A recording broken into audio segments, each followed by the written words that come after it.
अरे तंद्रीत भलतीकडे चालू की काय कुठे?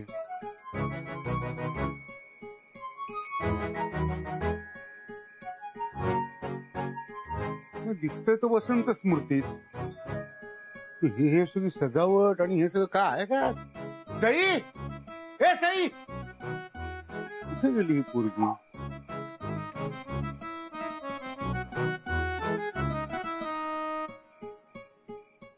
सिंधू, यावेळेला सिंधू घरात घुसायच्या ऐवजी कुठच्या तरी पंजाब्याला घरात घुसून तिने ब्रह्म्यांचा वाडा परस्पर विकलाय की काय?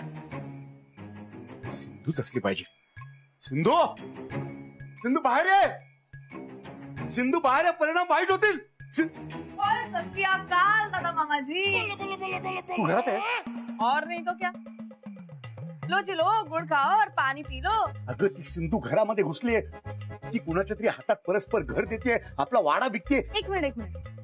सिंधू मामी परत आल्यात आणि त्यांनी आपलं घर विकलं. अगं तिने कुठच्या तरी पंजाब्याला परस्पर आपलं घर विकलेलं दिसतंय. बघ बघ, जरा डोळे उघडे ठेवून बघ तिने केलेले प्रताप. हे सगळं तर मी केलंय. तू काय हे काय काय चाललंय काय घरात? आज आपण घरात पंजाब फेस्टिवल सेलिब्रेट करणार. म्हणजे काय असतं? कळणार सगळ्यांना सगळं कळणार. पण त्याआधी तुम्ही थोडं शांत व्हा आणि हसऱ्या चेहऱ्याने घरात. पंजाब फेस्टिवल विच आपका स्वागत है जी. परमेश्वरा, अरे काय ही सुनी पदरात घातलीस? काय नमुना आहे हा? अरे दुसरा कुठलाही नमुना चालला असता, अगदी पंजाबी नमुना सुद्धा चालला असता. नाही पण नको असू दे. हा आहे तो नमुना, काही वाईट नाही, चांगला आहे.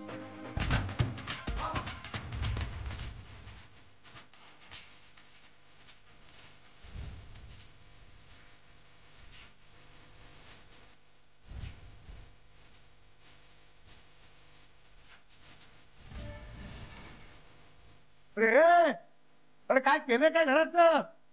हा, अरे काय ती ढांढाणी गाणी लावून ठेवले. आतापर्यंत घराचे सगळे नियम धाब्यावरती बसवत होतात तोपर्यंत ठीक आहे, पण आता तर घराचा धाबा केलाय तुम्ही. अरे काय ढांढाणी गाणी, ती बंद करा आधी. काय चाललंय हे? दादा हे आपलं वसंत स्मृतीच आहे ना? हो, आतापर्यंत तरी होतं. अरे मी तर घाबरलो. आज दिवसभर फिरून फिरून खूप दमलो होतो म्हणून रिक्षा केली. रिक्षात माझा डोळा लागला आणि रिक्षा थांबली तेव्हा माझे डोळेच फिरले. मला वाटलं लुधियाना मधल्या फणसवाडीत येऊन पोचलोय की काय. अरे बाई, पंजाब मध्ये फणस कुठे आहेत? तर फणस वाडी असणारे का? पंजाबी लोक फणस खात नाहीत? आता पंजाबी माणसं काय खातात आणि काय करतात हे आपल्याला आपल्या सुनबाईच सांगतील. ताई,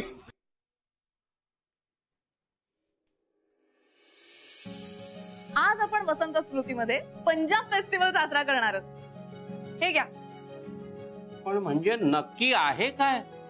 कळणार सगळ्यांना सगळं कळणार. आणि फेस्टिवल संपताना सगळ्यांना एक सरप्राईज सुद्धा मिळणार. दादा कसलं सरप्राईज? आता या खुळीच्या डोक्यातून कधी काही सरळ बाहेर आलंय का? असेल काहीतरी धक्कादायक.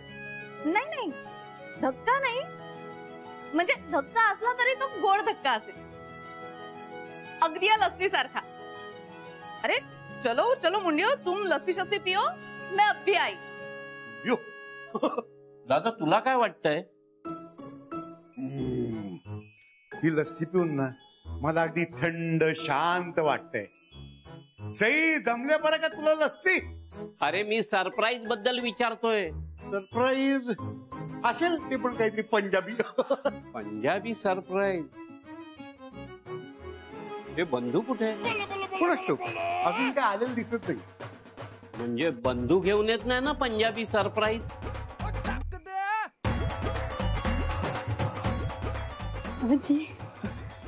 ये जो वसंत ऋतु है ना, ये घर आज तक ना अपना होकर भी पराया था, और आज अपना होने जा रहा है ना. मेरा जी है ना मचल रहा है जी. माझंही तसंच झालंय. या घरात मी लहानाचा मोठा झालो,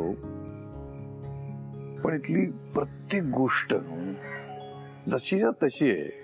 काहीच कुठेच काहीच बदललेलं नाहीये. सईमुळे आणि आता आपल्यामुळे हे घर आहे ना फार बदलून जाणार आहे. त्याचीच धाकधूक वाटते जरा. हाँ, पर कुछ बदलाव जरूरी होते हैं जी, अच्छे भी होते हैं. हाँ, बदलाव तर झालेच पाहिजे. तू सिर्फ फिक्र ना करो जी. हाँ, तू पण काळजी करू नकोस. एक गल दसू, चाहे कुछ भी हो जाए, पर आपने मेरा हाथ मत छोड़ना. हे घर सोडायची जेव्हा वेळ येईल ना, तेव्हा मी हे घर सोडेन. तुला नाही सोडणार. बस गुल्लू, थोड़ा सा इंतजार. मैं बस यूं गया और यूं आया. आता तुला घरात घेण्यासाठी सगळं ब्रह्मे कुटुंब येईल. मला पंजाब आपल्या घरात नांदायला हवंय. म्हणजे ना पंजाबच्या नसा नसा तसं प्रेम भरून वाहतंय. ते प्रेम मला आपल्या घरात व्हायला हवंय. कशाला कशाला? त्या पंजाबच्या सतलजचं पाणी काय आपल्या घरातल्या नळात वाहतंय का? मग पंजाबचं प्रेम कशाला इकडे व्हायला हवं? अहो, कारण पंजाब आणि महाराष्ट्रामध्ये खूप सिमिलॅरिटीज आहेत. कसं काय? पंजाब कुठे, महाराष्ट्र कुठे? अहो, पंजाब आणि महाराष्ट्रात खूप अंतर असलं ना तरी त्या दोघांमध्ये ना एक स्पेशल कनेक्शन आहे. लॉंग डिस्टन्स रिलेशनशिप असतं ना, ते पंजाब आणि महाराष्ट्रामध्ये. ते कसं काय? थांब सांग. हे बघ, आपल्याकडे महाराष्ट्रात छत्रपती शिवाजी महाराज होऊन गेले, तसे पंजाब मध्ये गुरु गोविंद सिंग होऊन गेले. म्हणजे दोन्ही वेगळेच ना. पण त्यांच्यातला शूरवीरपणा, त्यांची स्वतःच्या हक्कासाठी लढण्याची जिद्द ती सेमच ना. आणि त्यांच्या खांद्याला खांदा लावून लढणारे काय म्हणतात तुम्ही? गाणं कुठलं म्हणतात ते? हा, शूर मी सरदार म्हाला काय कुणाची भीती. हो ना, बरोबर ना. आता संत परंपरा, संत परंपरा महाराष्ट्रात जशी आहे ना तशी तिथे सुद्धा आहे. म्हणजे आपल्याकडे महाराष्ट्रात संत ज्ञानेश्वर होऊन गेले, तसे तिथे गुरु नानक होऊन गेले. आपल्याकडे कशी ज्ञानेश्वरी आहे ना, तसं तिथे त्यांचा गुरु ग्रंथ साहिब आहे. तुम्हाला माहितीये, संत नामदेवांनी लिहिलेली पदं सुद्धा गुरु ग्रंथ साहिबामध्ये इन्क्लूड केली आहेत त्यांनी.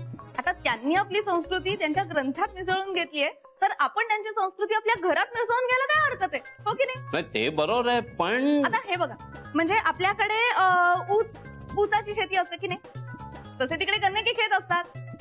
आता आपण महाराष्ट्रात जसं थालपीठावर लोणी टाकल्याशिवाय आपल्याला करमत नाही ना, तसं त्यांना रोटीवर मक्खन टाकल्याशिवाय करमत नाही.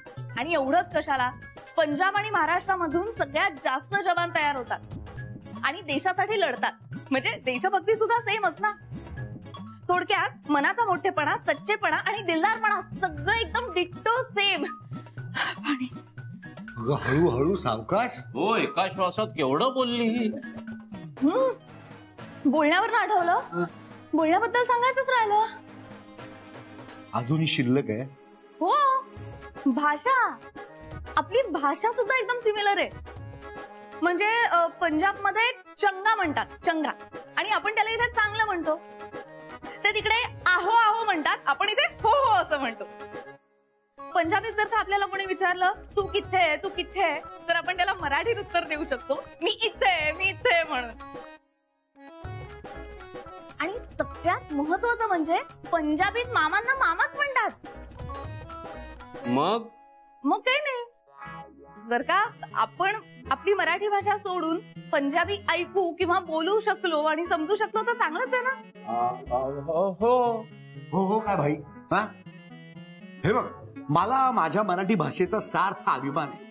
अगं, आपल्या मराठीमध्ये किती साहित्य आहे. म्हणजे कविता, कथा, कादंबऱ्या, प्रवास वर्णन, आत्मचरित्र, असा वारसा आहे आपल्या मराठीमध्ये. अशी पुस्तकं आहेत पंजाबीत.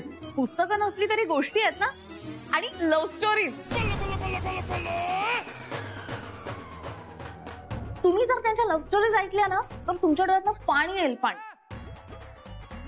अरे वा, तुम्ही आलात, तुम्हीच सांगा आता लव्ह स्टोरी. काय करतेस? मी त्यांना लव्ह स्टोरी सांगत होते, पण आता तुम्ही आलात तर तुम्हीच सांगा ना.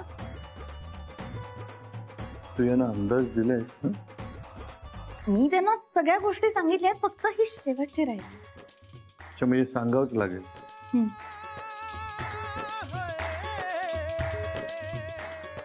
खूप वर्षापूर्वीची गोष्ट आहे. अशाच एका केससाठी मी कोर्टात गेलो होतो. पंजाब मधल्या हीर रांजाची लव्ह स्टोरी तुझ्या कोर्टात कशी सुरू होईल? हीर रांझा? अरे हो, आज ना हिने घरामध्ये पंजाब फेस्टिवल मांडलेला आहे. सतत पंजाब आणि महाराष्ट्र याचे गोडवे गाते. अच्छा अच्छा अच्छा, म्हणजे तुम्हाला हीर रांझाची स्टोरी ऐकायची आहे? मला वाटलं. तुला काय वाटलं तुझी लव्ह स्टोरी? माझी कसली आली लव्ह स्टोरी?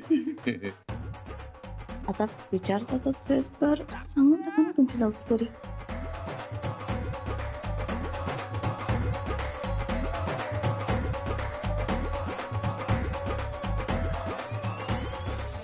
मला भूक लागली, जेवून घेऊया ना. हे अरे बंधू, लव्ह स्टोरीचं काय झालं? बंधू लव्ह स्टोरी सांग. बंधू लव्ह स्टोरी.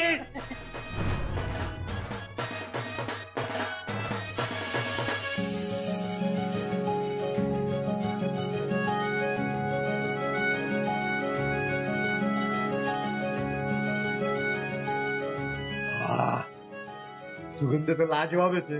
हे केलेस काय हे सगळं? सरसों का साग, दाल मखनी और मक्के दी रोटी.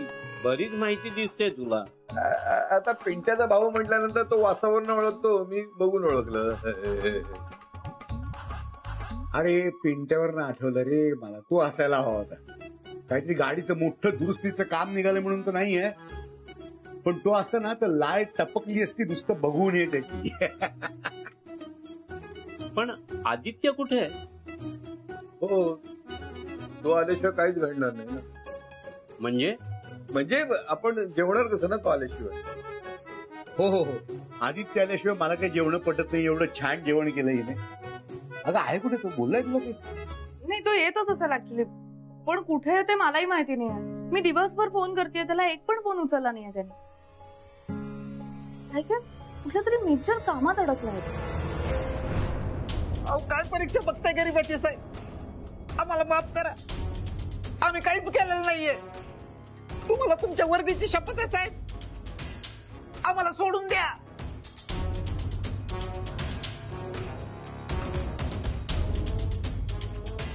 हे बघा, विचारलेल्या प्रश्नांची बऱ्या बोल्याने आणि खऱ्या बोल्याने जर उत्तरं दिली तरच तुम्हाला सोडायचा विचार करू.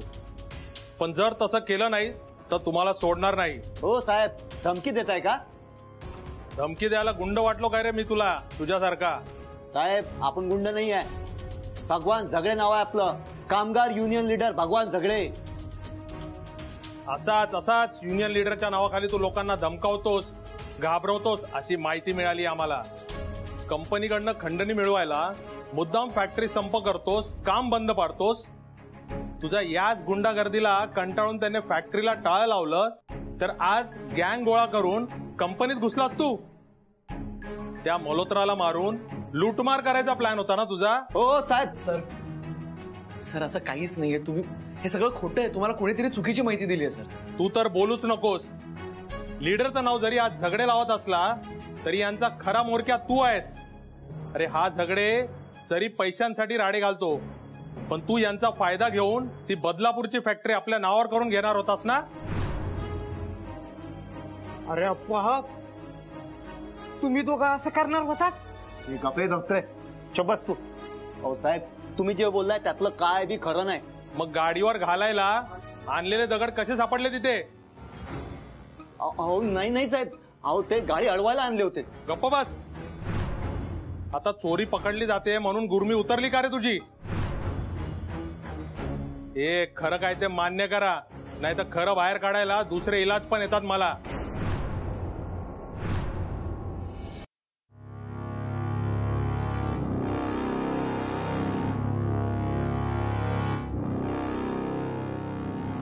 साहेब, एक वेळ माणसाच्या तोंडातून खोटे शब्द निघू शकतात, पण माणसाची नजर, त्याचे डोळे हे कधीच खोटं बोलत नाहीत, असं माझे मामा म्हणतात. आता मी तुम्हाला खरं खरं काय घडलं ते सांगणार आहे. तुम्ही त्याच्यावर विश्वास ठेवा अथवा नका ठेवा. मी तुमच्यापासून काहीच लपवणार नाही. हे खरं आहे की मला एका खूप मोठ्या कंपनीचा मालक व्हायचंय. स्वप्नच आहे ते माझं. पण ते स्वप्न अशा पद्धतीने पूर्ण करणारा माणूस मी नाही. हेही खरं आहे की आमचा भगवान चिडखोर आहे. एकदा त्याच्या डोक्यात राग गेला की तो वाटेल ते करतो, सरळ बोलत नाही. पण याचा अर्थ तो धमक्या देऊन खंडणी वसूल करतो असा होत नाही. उलट तो तर आपल्यासाठी, आपल्या कामगार बांधवांसाठी लढतो, झगडतो. हेही खरं आहे की आमच्या बदलापूरच्या फॅक्टरीमध्ये संप चालू होते, आंदोलनं चालू होती. पण ती फॅक्टरी बंद पाडण्यासाठी नाही, तर ती फॅक्टरी चालावी, तिथल्या कामगारांची घरं चालावी म्हणून होती. साहेब, या कामगारांची घरं हा सगळ्यात महत्वाचा प्रश्न आहे आता. आणि हीच त्यांची घरं, हीच फॅक्टरीची जागा त्या जेडी नावाच्या माणसाच्या घशात घालण्याचा कट रचला जातोय आमच्या कंपनीत. आता कंपनीत नेमकं काय चालू आहे मला माहित नाही साहेब, पण मला एवढं माहितीये की तसं झालं ना तर माझ्या कामगार भावांच्या, त्यांच्या कुटुंबाच्या तोंडचा घास आणि डोक्यावरचं छत नाहीसं होईल सर. आपल्या हक्काचं काहीतरी आपल्याकडनं खेचून घेतलं जातं तेव्हा राग कुणालाही येतोच सर. पण तो राग असा कुणावरही काढण्याच्या ऐवजी आम्ही बाहेर, तिथं गेटच्या बाहेर शांतपणे सत्याग्रह करत होतो. आणि ही शांतता त्या जेडीच्या डोळ्यात खोपली म्हणून असले काहीतरी खोटे नाटे आळ आणून आम्हाला तुमच्या समोर हजर केलंय सर. आणि यात आमचं चुकलं असेल ना सर तर ते एवढंच की आम्ही आमच्या हक्कांसाठी लढायचं, अन्यायाला तोंड द्यायचं आणि एका खोट्या माणसाची वाट अडवून ताठ मानेनं उभं राहण्याचं धाडस दाखवलं. ह्यासाठी जर आम्हाला शिक्षा देणार असाल ना सर तर खुशाल द्या. हो हरिश्चंद्र, बस बस, पटलं मला. तुम्ही खरं बोलताय, सोडतो मी तुम्हाला. पण तुम्हाला जामीन भरायला लागेल. जामीन भरायला आणि सह्या करायला तुमच्या घरच्यांना बोलवा. घरच्यांना?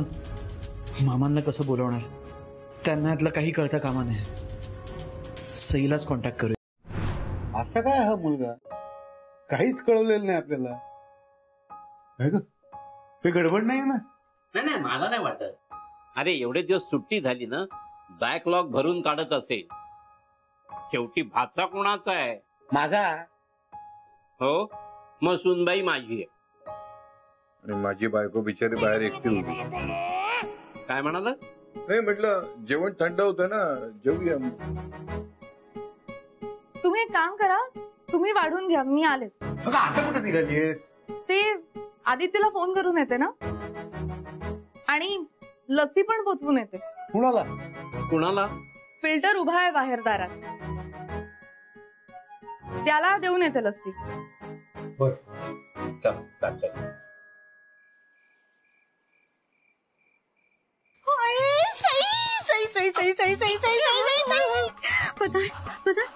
मैंने पता था कि ना ये दुनिया चाहे इधर की उधर हो जाए, ये जमीन फटे या आसमान गिर पड़े, भूचाल आए या बवंडर, मेरा भगवान भी मुझसे रूठ जाए, पर मेरी सही है ना, फिर भी मेरी सही सब ठीक कर देगी और मेरा हाथ पकड़ के ब्रह्मियों के घर लेके जाएगी. गुलजीत मामी. हाँ हाँ हाँ, चल चल जल्दी चल. पता है मेरे पैर है ना, वो बर्तन है ना चावल का, उसे किक मारने के लिए तरस रहे हैं. ऐकून तर घ्या आधी. हाँ हाँ, बोल ना, बोल जल्दी बोल, मेरे कान तरस रहे तेरी गुड न्यूज सुनने के लिए. बोल सही. मिळणार गुड न्यूज मिळणार. सगळ्या मामांचा ना मूड एकदम मस्त आहे, त्यामुळे आपण ठरवलेलं मिशन एकदम सक्सेसफुल होणार आहे.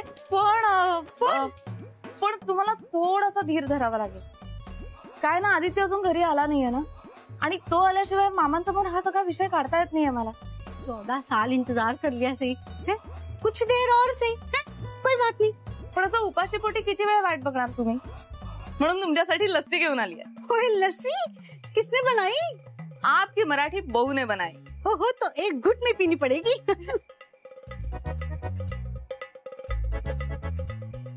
कशी वाटली? एकदम बढ़िया. इसमें ना पंजाब का स्वाद है और महाराष्ट्र की मिठास. हे घर सुद्धा आपल्याला या लस्सी सारखंच बनवायचं. हाँ हाँ, और तू भी ना इस लस्सी की तरह मीठी मीठी गुड न्यूज सुना दे जल्दी. आली वाटतं good news. Hello hello Sai madam, मी पोलीस स्टेशन मधून बोलतोय. तुमच्या मिस्टरांना अटक करण्यात आली आहे. तुम्हाला इथे यावं लागेल.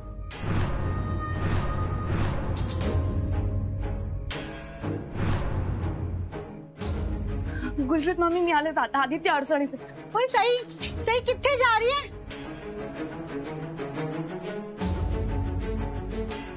आदित्य पोलीस स्टेशन मध्ये मामांना कसं सांगणार? नाही, त्यांना झेपणार नाही. जे काही आता आलेलं संकट आहे ना, ते मलाच हँडल करावं लागणार आहे. मग ते कुलप्रीत मामींना घरी आणण्याचं असो किंवा आदित्य पोलीस स्टेशन मध्ये असण्याचं असो,